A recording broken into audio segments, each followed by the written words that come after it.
In the world of exploring historic places and the benefits of keeping them around, in May we celebrate Preservation Month. This designation from the National Trust for Historic Preservation starting in 1973 provides an opportunity to share why preserving communities and buildings is so important to the history of our country. These buildings are already in the context, so might as well use them for either a new purpose, to revitalize them, or to fully preserve them. Hi there, I'm your host Madison Mercado, and you're listening to What's the Scope with Finegold Alexander Architects, the podcast where we share our hands-on approach to projects and how we love to celebrate design that is boundless. Thanks for tuning in to our first episode and first mini-series all about preservation. Before we dive into the show, let me share a little bit about who we are. Finegold Alexander is a woman-owned architecture firm based in Boston, Massachusetts, with a long history of historic preservation, adaptive reuse, and new construction. In the past, we've worked on some iconic Boston landmarks like the old City Hall building and the Citizens Bank Opera House. And more recently, we've worked on other notable spots in the city, like the First Church of Christ Scientists near Symphony Hall, and the newly renovated Boston City Hall Council Chambers. We also have work throughout New England and scattered across the country in states like Florida, Oklahoma, Nebraska, and more.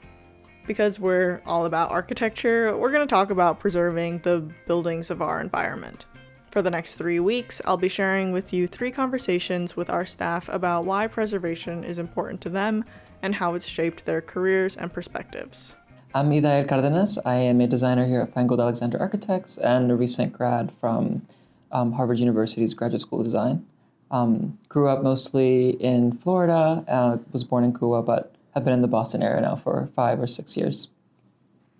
Great. My name is Regan Ives. I'm a principal and an owner of Finegold Alexander Architects. I've been with the firm going on 21 years this summer, and really led me to Finegold Alexander is a lot of the work that we do in the preservation field. I really love the intricacies of the work that we do and just the complexities that a lot of the historic buildings bring to a project. So I'm excited to be here talking about this today. Yeah, me too. And I do want to also say that one of the main reasons why I even joined Finegold Alexander Architects was because of their wide scope in terms of preservation and adaptive reuse, which I think kind of all falls into that umbrella of preservation work, which is important for me. To kick you guys off, why did you want to do preservation as part of your career?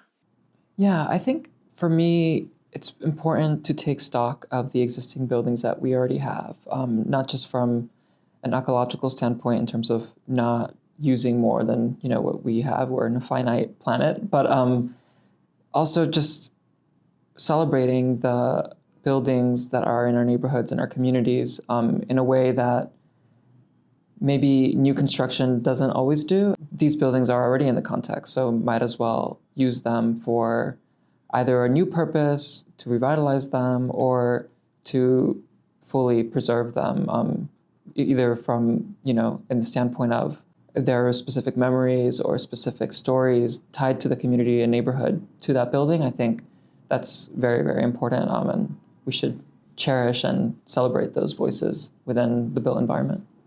Yeah, I think there's a lot of overlap in how I feel and what Idael noted.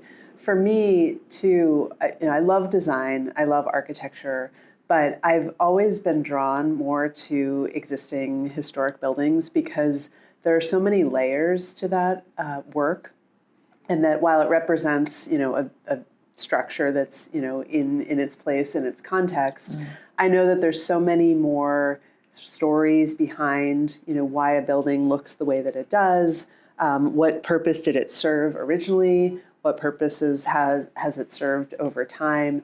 And I really love that additional layer to architecture and design. I love the idea of designing a new building as well, but I am always really drawn to that sort of extra added layer that historic buildings bring. And frankly, when you're in the design and even the exploration process, it's almost like solving mysteries and some of the unknowns that we uncovered during the design and even the construction process just adds more interest to the process. I mean, sometimes it can make it a little more challenging, Yeah. a little more frustrating at times, but I really enjoy that challenge, that added layer. Yeah, and I also want to add that you meet so many interesting people along the way too. I mean, people that have such specific and special connections to these buildings, and I feel like it just makes the work so much more rewarding towards the end because you know the face to the building in terms of who's it going to affect and who are the stakeholders.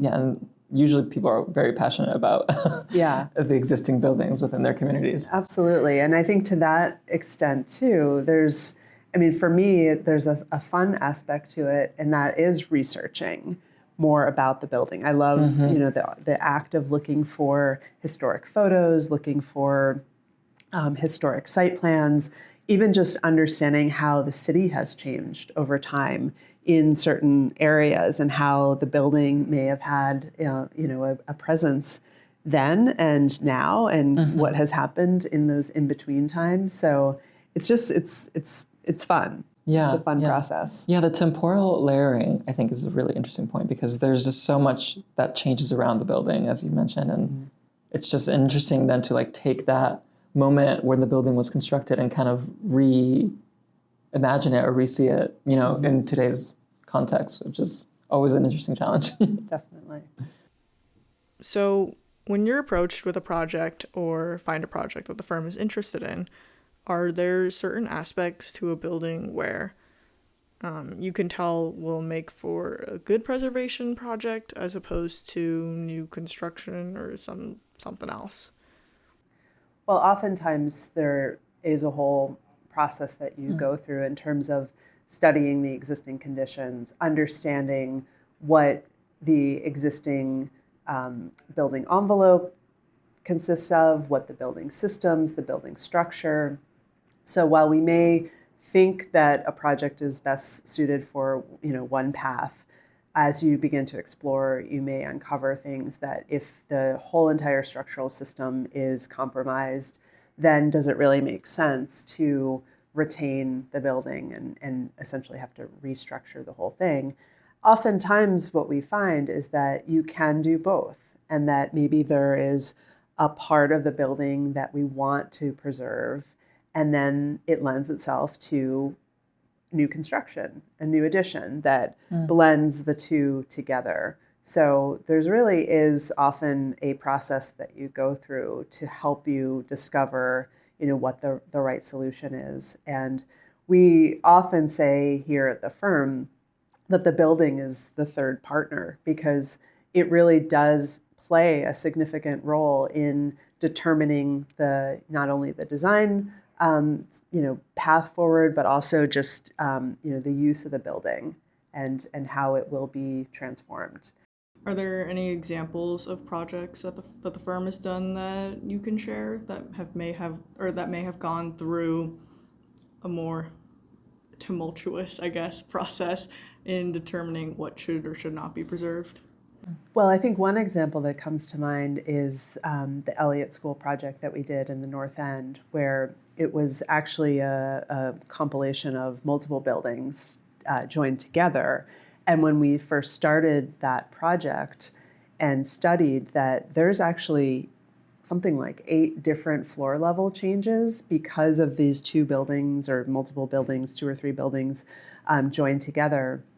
And so where we thought we could just, deal with those level changes in a sort of isolated solution, we started to realize that it really had a ripple effect throughout the whole building. And ultimately, what we ended up doing was gutting the entire interior of the building and essentially creating a new structure inside that leveled the floors so that, as you have inserted a new elevator, there's only so many stops for the elevator.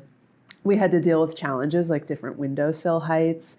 But that was something where, at the start, we weren't exactly sure where we were going to end. And since this was for a school, it was really important that, we managed accessibility. We made wayfinding very clear, very easy, and organized. So that that was one example of where we started wasn't necessarily where we thought we were going to end, but in the end, it was the right solution for that particular project. I think that is one of the biggest challenges, touching on the level changes.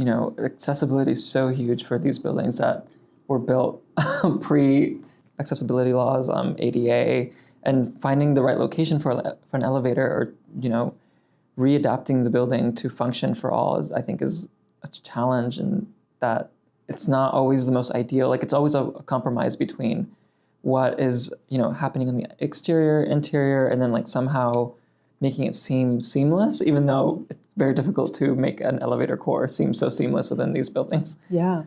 And another example of that, studying multiple different iterations, was at the UMass Old Chapel, where, again, back when the building was originally built, there were 3 entrances, all requiring stairs. Yeah. And this building is right in the heart of campus with 2 pedestrian pathways on either side. So when one thinks about, well, how are we going to resolve the grade change and entering the building in one central location that is accessible, we studied, do we raise the floor or do we lower the floor? But ultimately we used that as an opportunity to create a brand new entrance that didn't abandon the existing entrances. So we were preserving what was already there, but we decided, okay, those are just going to be egress only, and that we would now celebrate entering the building as a different use now through one central location. We were able to create a raised terrace.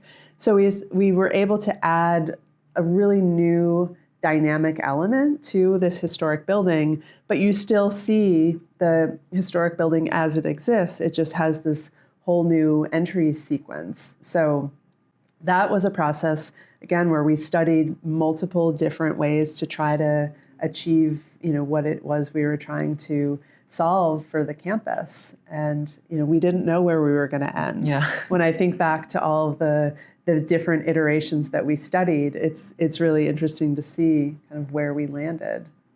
Is it impossible to truly restore a building to its original form because of all of these new accessibility and safety laws? I think also, the industry has changed in terms of craft and in terms of materials and in terms of material science. I don't think we can replicate the way that buildings were built a century or 2 ago. It's just, we don't have the specific, trades for that.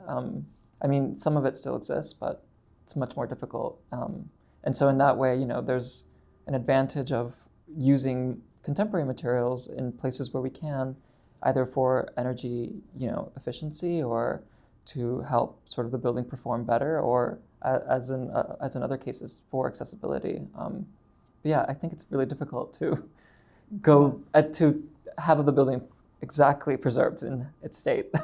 Yeah, and I think that's one of the challenges that we are tasked with as architects, working with historic buildings. And another example of that would be at the First Church of Christ Scientists, where we, for the most part, that was a true preservation restoration project, where when you look at that building, you really don't see a lot of the work that we did. And that was intentional, even from the exterior to the interior. But accessibility was another challenge with that project, and the client really prioritized making sure that this building is accessible for not only its parishioners, but also for the public that come to that building. So in one isolated instance, in one area of the building, we created an enclosed portico. There was an open portico, we enclosed it with glass, and we inserted a new elevator inside so that you can now enter the building at grade and come in, and using the elevator, you can navigate the different level changes. So from the exterior, it's a very subtle, but we did change the overall look of the building by installing glass instead of just the open air, arched portico that created this entry point. So that, for us, it's kind of this balance of how do you create a very sensitive and sort of seamless change to the building without trying to do something that's too strikingly out of place.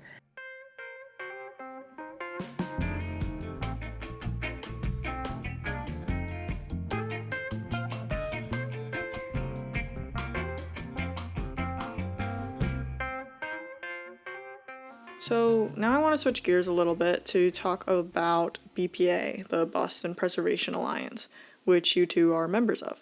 Starting with Idael, what about this organization aligned with your ideas of preservation and preserving the area that you live in? Yeah. So I was I was introduced actually to the Boston Preservation Alliance by Regan. In the summer of last year, they hosted a preservation chatter in South Boston, celebrating Asian American Pacific Islander sort of heritage within Boston. And the outcome of that was that I was really intrigued by the way that they were approaching preservation, which is not entirely sort of building specific, but more so community driven, neighborhood wide activity and engagement.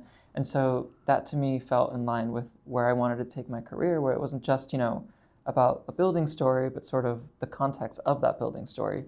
And then I went again to their Libations for Preservation event, and of course enjoyed that as well, and found myself applying to be a YA, so a young advisor for the board. And I think a lot of their work is very community driven, and sort of a lot of it is outreach to engage the public, for that way people can understand a little bit better about their neighborhood, or just learn a little bit about their neighborhood that they don't necessarily already know. There's so many parts of Boston that I think are not as often talked about, and I think the YAs do a good job of finding those pockets of Boston. I love hearing you share that, because that's exactly what we are working so hard as an organization to kind of chart that course for Boston. And the Boston Preservation Alliance has been around for a long time.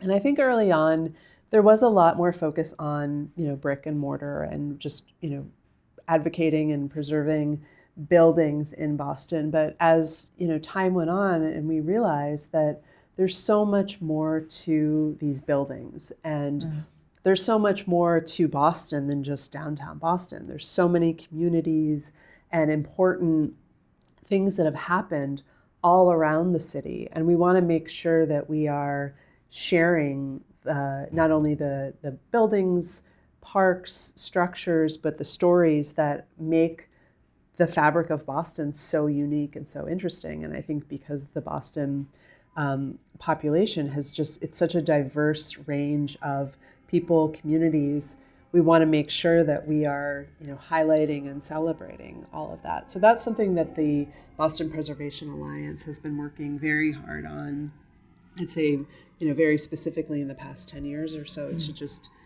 focus more, it's more than just the buildings.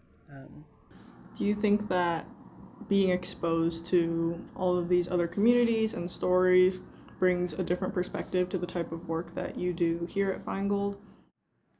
I think that it opens your eyes to the fact that from, as an architect, we may see a building or a project through a certain lens, but when you realize that, the neighborhood and the community where it's located, there's so much more to it than we could even know just from, coming in and starting to work on that project. So it's so important to engage with the community. And so many of our projects, especially a lot of the schools that I am involved with, involve community engagement and visioning. And we want to make sure that we're hearing and understanding everybody's ideas and thoughts behind the project, whether that's somebody that's in support of the project or somebody that is opposed to the project. We want to understand why, because I think at the end of the day, we can find solutions that solve, both ends of the process or the project. And that, at the end of the day, we want to make sure that everybody feels good about, the changes that we are making in their community, and hopefully for the better. Yeah, and I think a lot of that also, there's so much unwritten with these projects in terms of the oral histories that revolve around a preservation project. I mean, these are things that are intangible, and we can't really know them for sure until we talk to the community. And so a lot of this is, there's no record for it. And I think it's important to recognize that as architects and sort of reach out when possible in order to not only engage the public, but inform ourselves about what the neighborhood is like, what are some important aspects of the project that are, going to be successful for the community and not so successful for the community. We don't know that until we hear from them. So, yeah. Right. When people think about preserving a building, I feel like a lot of people's perspectives, especially if they aren't in the architecture industry, kind of leans toward making sure that we preserve these older buildings that are from the 1900s, late 1800s, that like really brick and mortar style. As time moves on, and obviously there's been a lot more architectural styles that have come into the different trends and decades, do you think there's like any say in making sure that in 50 years that there is a preservation movement for the buildings that today we call really modern and maybe not as nice as a lot of people think? Do you think those will come to being like the preserved buildings that people are making sure to keep around and in the like landscape of all the cities? I think so. I mean, I just attended Preserving the Recent Past conference here in Boston, which was dedicated towards, seeing how we preserve modernist buildings and postmodern buildings like in the 70s, 80s. And I don't see why the buildings we're building now, couldn't be part of that conversation decades from now. But I think each time period kind of have its own challenges. One of the big challenges that I heard within the conference was that a lot of postmodern buildings were not built quite well. So there's a challenge in sort of repairing the buildings along with preserving them. I think with the sort of technologies and building sciences that we put in buildings now, I'm hopeful that the buildings that we do construct now are a little bit more permanent, a little bit more better constructed, so preservation work won't be as difficult. It may also make it that modifications may be easier down the road because there's less struggle about, where do we put an elevator shaft, or, this window glazing system doesn't work anymore. Can we just replace, the whole exterior envelope kind of thing? Yeah, I absolutely hope that in 50 years from now, people look at the buildings that we've had a hand in designing and aren't looking for ways to demolish them, and that there are ways that you can transform it or make select modifications. But Idael makes a really great point that we now look at historic buildings, and one of the biggest advantage of reusing them is not diverting additional materials to landfills, and that there's so many great aspects of reusing a building in terms of decarbonization and just repurposing. I mean, we as a firm, we're really pioneers in the idea of adapting and reusing buildings, and so I really would hope that this is now a mindset that most people share, and I think that has become commonplace. Idael also makes a really good point that there are certain periods of time where construction was not as quality. And we often find, because a lot of the buildings that we work with have had, even the historic buildings, have had more recent additions. And when I say more recent, I mean from like the 1950s and even like into the 70s and 80s. And oftentimes those are the parts of the building that we consider removing, even though they're newer than the 1900 era building, because the quality is just not as good. And so I hope that I know that the buildings that we're constructing now and that we're designing now are really well designed and very energy efficient, and we do build in flexibility. We know that the way that you use a building now will change over time, and we hope that you can use the container of the building and make any kind of interior modifications over time. And it's interesting, we're looking out the window right now and we see City Hall, which, at the time, people felt that like this was just so foreign to, the Boston context. Yeah, but or quite frankly, ugly ugly, to some people. yeah, yeah. But it's just been named a Boston landmark, and so I think that just kind of goes to show you that while we may look at particular newer buildings, maybe even postmodern buildings that we may not particularly love or care for, it represents a time in our lives, in our design, in how people work and learn and use and utilize these buildings. And so just to think that you go in and just tear something down because it's no longer in vogue, seemingly relevant, that's one of the things that's so great about looking out at the Boston cityscape, is it really does represent so many different design styles and time periods, and so I think Boston is so unique in that respect.